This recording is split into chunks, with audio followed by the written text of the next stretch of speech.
ভাই গো, আমি আজকে 15 দিন ধরে নে ভাত খেয়ে নে। তো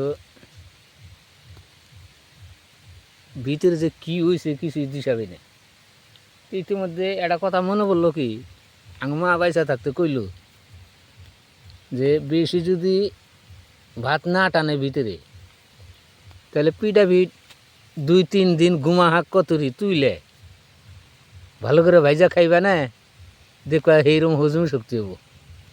এই যে আমি তুলতাছি, এই যে দেখেন, এই যে আমার হাতের মধ্যে, এই যে দেখেন, এই যে তুলতাছি, এটা হঠামি করে কই নাই, এর অরিজিনাল কথাই কইতাছি। মানে বহুতেই মিশা কথা কই এই ভিডিও বানাই, আমি কিন্তু অরিজিনাল কথাই কইতাছি। তো এই যে ভিডিও ক্যামেরা ঘুরি ঘুরি দেখাইতাছি, দেখেন এই যে মাকই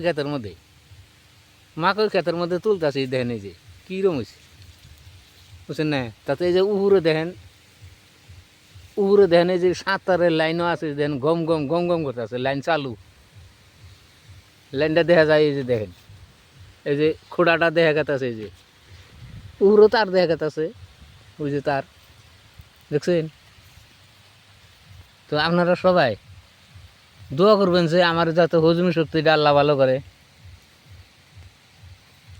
এই হাঁকটায় যদি উপকার আছে, আপনারা দয়া করে এটা আমার কমেন্ট বক্সে একটু জানাবেন যে এই গুমা হাঁকটায় অত উপকার আছে, কী পরিমাণ উপকার আছে আপনারা আমার জানাবেন। এই যে আমি হাঁক তুলতেছি, যে দেখেন এই হাতের মধ্যে, মিশা কথা কই নেই, এই যে দেখেন দেখেন